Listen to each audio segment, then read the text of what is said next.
Hey, what's up, everybody? Kenny Lammons here again with the Patriot Retirement Group here in Fort Worth. Told you guys before, I'm a life and health agent out in the field, hustling just like you are.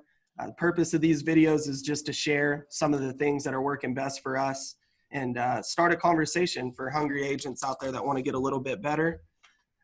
Obviously, we are all a little stir crazy. I'm not truly at the beach right now, like my background might suggest. Ethan nearly canceled the video today because he thought this was too cheesy, but maybe it'll put a smile on someone's face. Just so you know, today we're going to have a little bit different format. We're going to discuss the power of your intro and your bridge, which we'll explain shortly, especially since we're doing phone sales.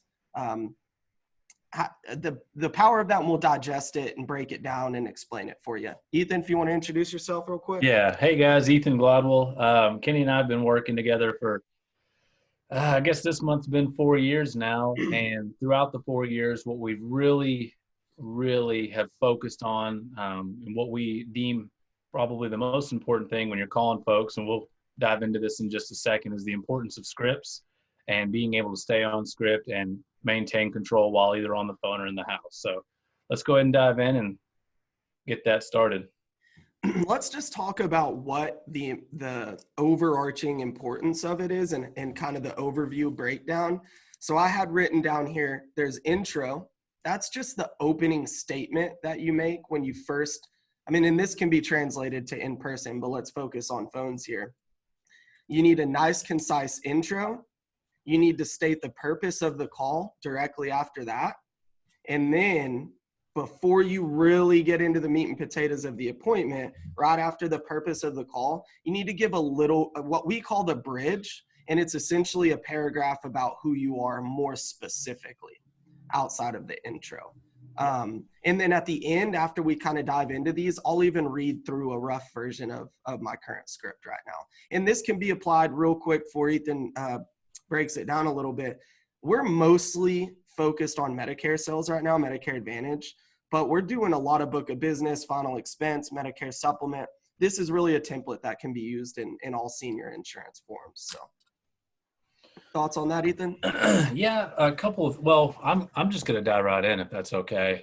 A couple of things that I find that's most important, again, whether it's on the phone, face-to-face, is gaining and maintaining control of the conversation. We know our seniors, if you let them run over you, they're going to run over you, whether that looks like not being able to keep control of the conversation, them hanging up, them asking you to leave the house, whatever it may be. It's super important. That's something you and me have been really working on, and we used to train on is gaining and maintaining control while talking to these seniors. Okay, how do you do that? It's fairly simple. A lot of folks might even feel like it's being a little pushy or maybe even rude, but you got to understand these folks will sit there and talk to you all day long and about nothing that you're there for. They'll ramble on, and a lot of agents mistake clients rambling on for building rapport. Okay, those are two separate things, which we'll kind of break down here shortly. So the best way I do it is when I call somebody, the only question that I ask in the beginning is, "Good morning, is this Mrs. Jones?" As soon as they answer that, I don't let them talk until I'm ready, till I've got what I've got out said, and I'm ready for them to answer another question. Okay? Let me pause you right there real quick, Ethan. Mm-hmm. So a lot of sales trainers will teach you that the person who talks the most is not in control. And that may very well be true, but at the very beginning, you want to do all the talking at first, because what Ethan said, you're establishing control.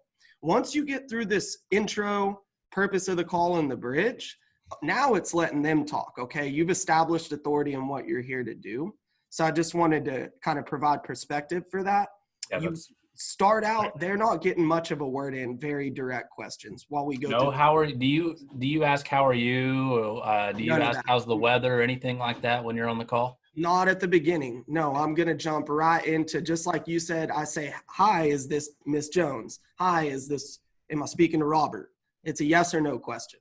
Okay. And then, but at the moment that they say yes, in fact, I'll just read my brief intro real quick.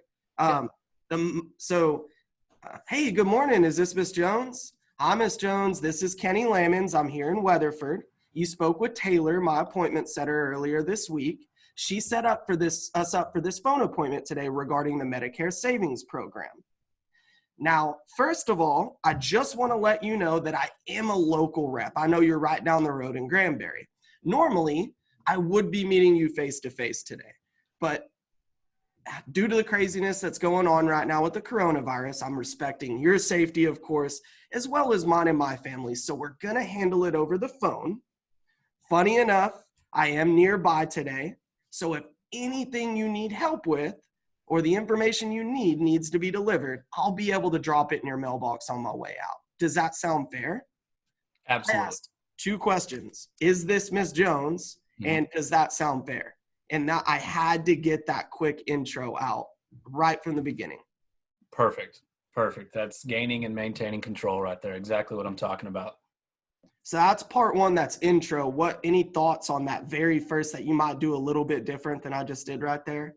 The only thing that I've been saying, everything else is right on. I just throw my tango on there, and all I say, similar to what you're saying is, normally I'm out there with you. I'm sitting at your kitchen table. I'm helping you out. But due to the circumstances, we're going to have to go ahead and do this over the phone. And I will let you know it might make things a little more difficult, but it won't be impossible. So as long as you're willing to, help me out a little bit, then I'm most certainly going to do everything I can to help you out. That's it. But that can get lengthy as well. So what you're saying is perfect. Awesome. So you could call all of this your introduction, but we're breaking it down to your intro statement. That's what I just read. And Ethan added a little bit of twang that he puts on it. Okay. The second part is going right into the purpose of the call. Okay. So you've kind of already told them the purpose of the call, but we're going to hold their feet to the fire. I don't know what leads you guys are working. This may not work as well with a cold call, but if you're working any kind of lead where they filled something out, requested information, you need to refer to that information. So the second part of the total introduction is what I call the purpose of the call. And I'll just read mine again real quick, Ethan, and then that'll start the conversation. So I just told them that I'm local, I'm nearby. If I need to drop anything off regarding this information, I'll do it on my way out. Does that sound fair? That really brought down a lot of walls because she feels comfortable that I'm not some guy in another state. I'm a local guy that normally brings the walls down a little bit, but I also established control the conversation. So sound fair? Okay, Miss Jones, if you remember, the reason Taylor, that's my appointment setter, set this appointment up today was because I had mailed you a reply card recently. You sent it back to me requesting this information. There were 3 things on the card. One of them is the Medicare Savings Program, which could help you put the Part B premium, the $144, back into your check. Second is you may feel you pay too much for your prescription drugs. So I just help explain the extra help programs that are out there. And the third thing is that you've probably heard or seen on TV that there's a ton of extra benefits available, such as dental, vision, hearing. And you're just not sure if you're getting all of those benefits. Now, when you mailed that card back in, which of those were you most interested in getting help with today? So that is the purpose of the call. And again, we're still in the beginning, so we're asking very pointed questions. I'm going to force them, based on the purpose of the call, to tell me why they sent that card in or answered that telemarketed advertisement or Facebook lead, whatever, right? So use that as a template. Thoughts on that, Ethan? Yeah, I mean, I think that's awesome. I think the reason you and me both do that is we're getting their reason and their why on why they sent that out or sent that back up to us, what that's going to allow us to do.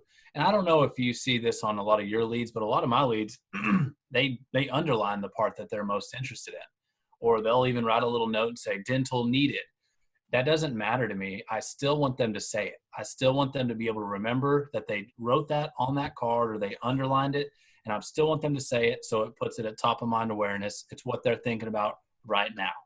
Okay. So I think that's awesome that you're having them go through there, give them the 3 things of why they may have filled this out, have them pick 1, 2, or all 3, doesn't matter. But why do you do that exactly? What does that allow you to do?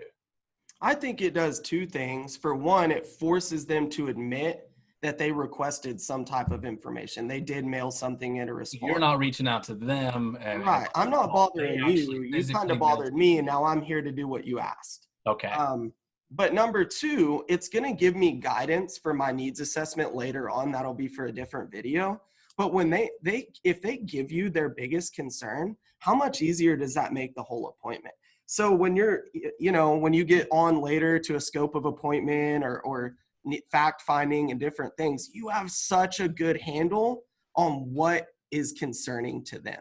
So that's why I And want number to know what's three, important to them. yeah, number three, if you know what it is they want and you have a product that fits that need, I mean, you can really just drill that in. And during your needs assessment, which we'll get into in a later video, during your needs assessment, you can really poke holes on their concern. Okay. So that's awesome. Love it.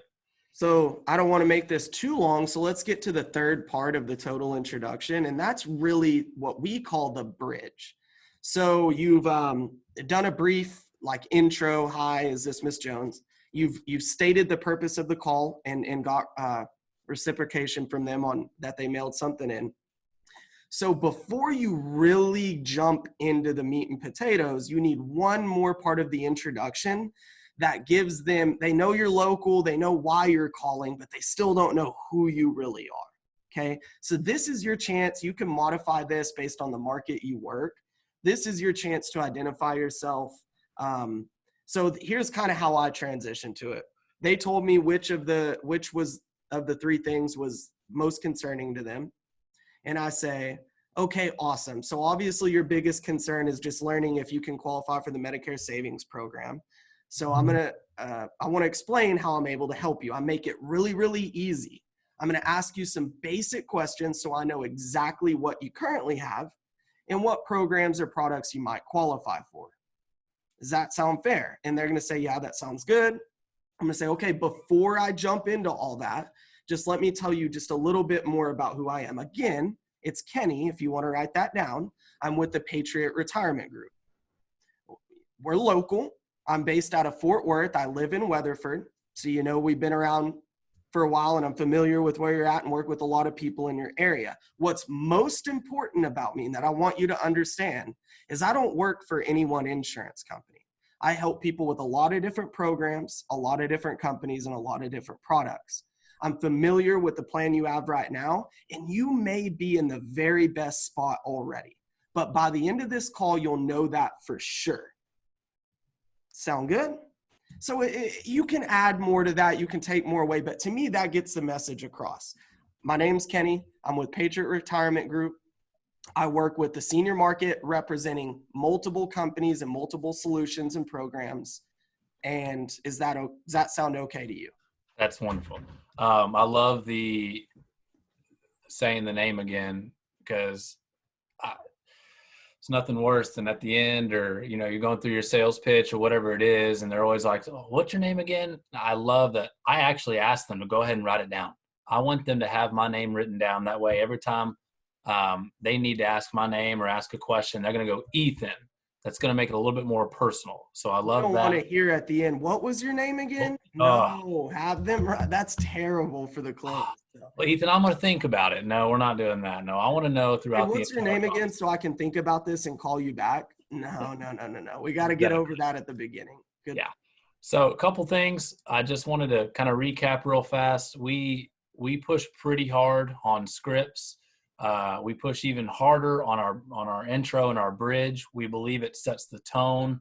We believe it sets the path forward to what we're going to be discussing over this call or while I'm in the house. It establishes you as, the expert here. You're gaining and maintaining control of the conversation. You're letting them talk, of course, but you're not letting them ramble. So again, try and differentiate the difference between those two. And then, of course, as soon as they give you permission by you asking, does that sound fair to you? It's game time. So awesome example, Kenny. I love it. Guys, to kind of wrap this up, if you want a template of some of the scripts we use, I'll put a lot of info in the description where you can reach out to Ethan or I. We're going to call this series Coffee and Closers. Ethan came up with that, clever fellow. But in this series, Coffee and Closers, we're going to go through our entire sales process. So we'll roll this out through the coming weeks. We'll try to do 1 to 2 videos like this where we're just hitting the overview and then giving you specifics of how we do it. So today was about the introduction. I hope it was really helpful for you guys. If you like my beach background, virtual background, would you drop a comment below and let me know to keep it or to change it? And then like and subscribe. We'd really appreciate that. We'll see you guys next time. See you guys.